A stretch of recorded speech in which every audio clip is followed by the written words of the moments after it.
Welcome everyone. Today I'm here with Crew Shelkey, one of the partners at Anal Gallant. Crew handles commercial litigation, consumer protection law. Consumer protection, estate What else? litigation.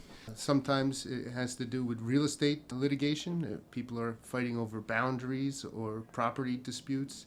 So any time an agreement reaches an impasse where the parties can't agree anymore and you have to go to court and you have to have a resolution either by a judge or a jury or an arbitrator, that's where I can help. Okay. Today I want to talk about the Consumer Fraud Act, right? It's one of the strongest, if not the strongest, right, in the nation.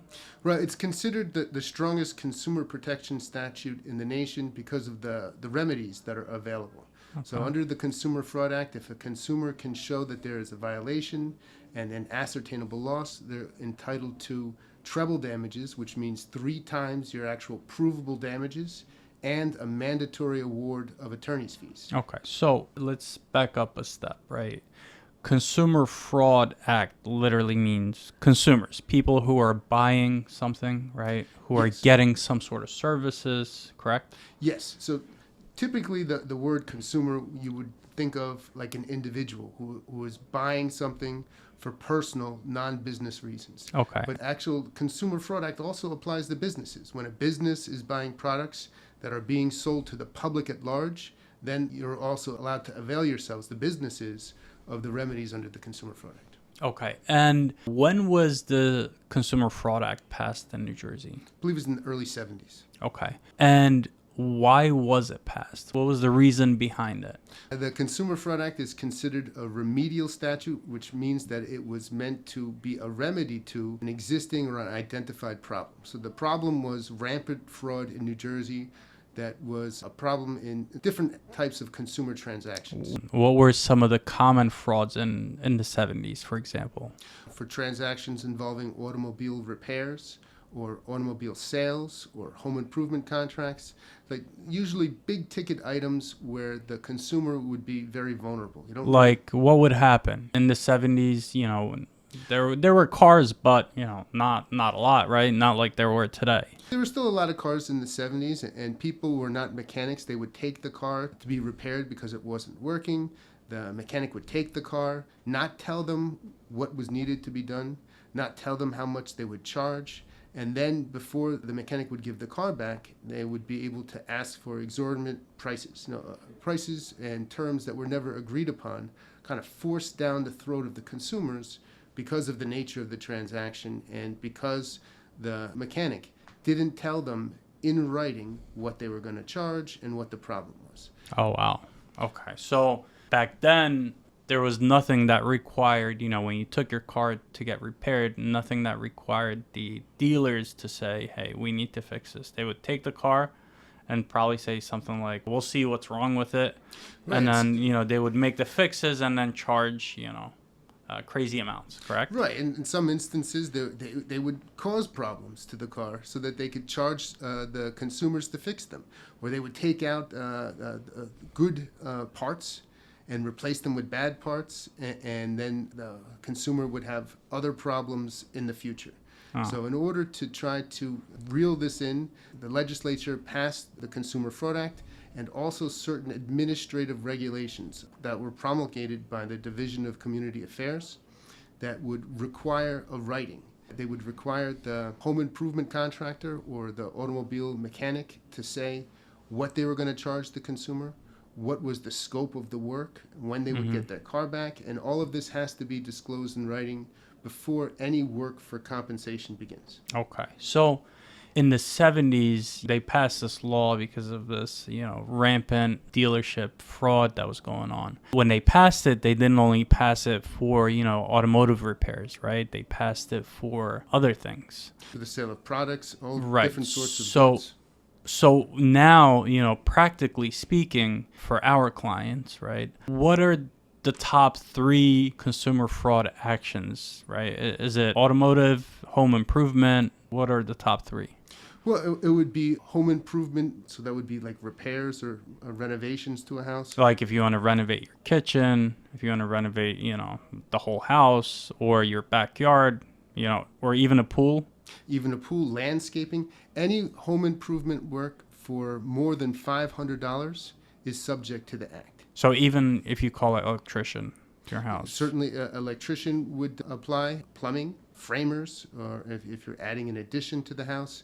So any work around the Roofing. house, if roofing, anything Right. for more than $500 Okay. would trigger the application of the act and then the writing requirements. So Okay. besides the Consumer Fraud Act, which is one of the statutes in New Jersey, there are also administrative regulations. So it's instead of NJSA, which are the statutes, it would be NJAC, which are the regulations that have specific requirements for home improvement contracts or for automobile repairs or for automobile sales. Those are usually the three biggest ones that are regulated by the Consumer Fraud Act, but also applies to other types of commercial or consumer transactions. Okay. If we had a pie chart, right, of all the consumer fraud related actions in New Jersey, these three, automotive sales, automotive repairs, and home improvement, what percentage of this pie would those three take? I would say that in my experience, maybe 40% of the consumer fraud cases I had would involve home improvement repairs. Okay. What percentage would you give to car sales? Car sales, of my practice, maybe like 10%, and then the repairs are a little bit higher, maybe like 30%. 30. And it changes. So over in time. total, we could say, obviously it changes, right? But probably somewhere between 70 and 80% of all consumer fraud act related litigation are, stems from these three, correct? Well, that's been my experience. Different attorneys have different types of practices. Right, of course. It would apply if you were buying other goods. Now, one of the purposes of the Consumer Fraud Act is to encourage attorneys to take cases where the amount in controversy is relatively small. Okay. So how are attorneys incentivized to take these cases? Well, by awarding attorney's fees, fee shifting. So normally in New Jersey, it's the American rule, which is that everybody pays their own attorney's fees, whether you win, you lose, or you settle the case. There are exceptions. The exceptions are if there is an agreement that provides for fee shifting to the prevailing party, or if there is a rule or a statute that would allow for fee shifting. Here, the Consumer Fraud Act allows for fee shifting, and it's mandatory. Certain statutes would give the court discretion to award attorney's fees to the prevailing party, and courts typically would not award them if they can avoid it.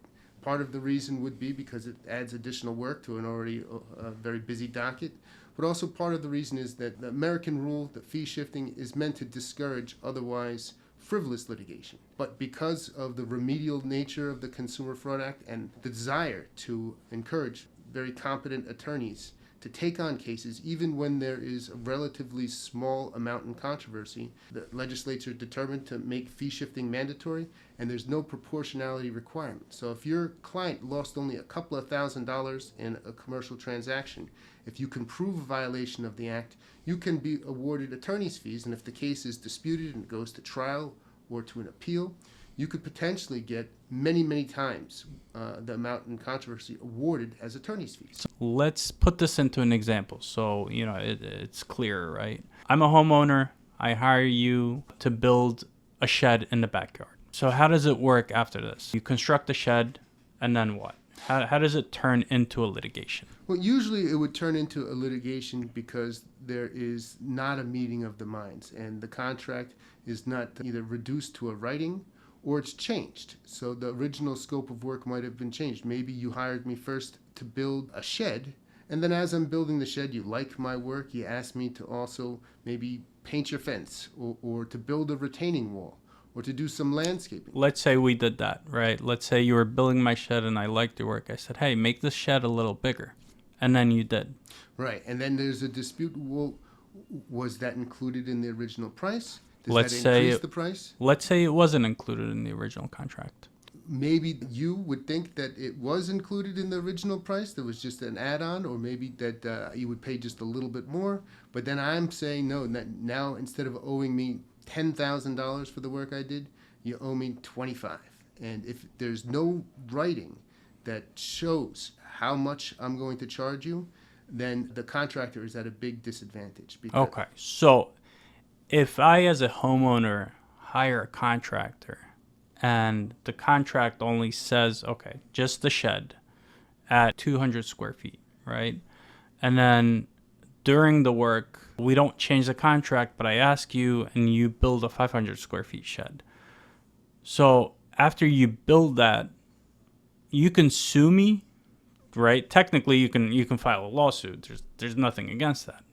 But how does the Consumer Fraud Act kick in to now put you as a contractor at an advantage? Because this seems, it seems like it's not right. I, as the contractor, would be at a disadvantage if I changed or we agreed to change the scope of the work and I failed to memorialize that with a written change order that's signed by both parties that clarifies what's the scope of the change or the modification of the original contract terms, the new price, and that it would have to also be signed by all parties. The law is putting the responsibility on you as the contractor to do this. Yes, Why not me as a homeowner? Well, it's the contractor who is in the business of doing home improvements is deemed to be familiar with the act and operates at their own peril if they don't comply.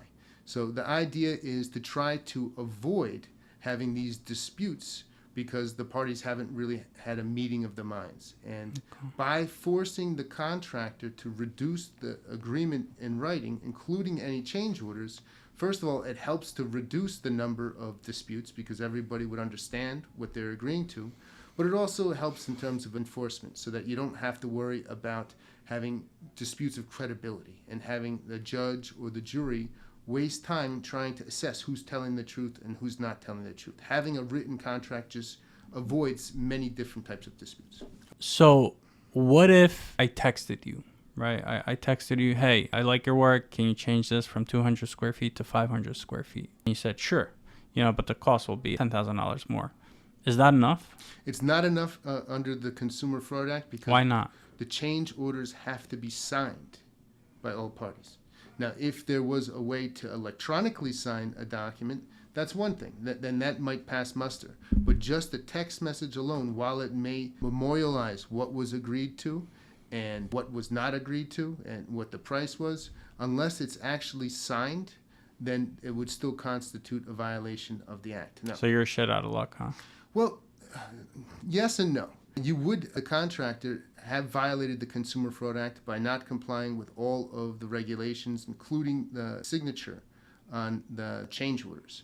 But a contractor would still have a claim for unjust enrichment. So he could still try to collect the value of the services provided. However, in that circumstance, it would still be deemed an unlawful contract and he wouldn't be able to collect his profit. He'd have to show the value of the work that was done, and he could collect for the cost of the materials, the cost of the labor, but not the profit that he would have otherwise built into his contract.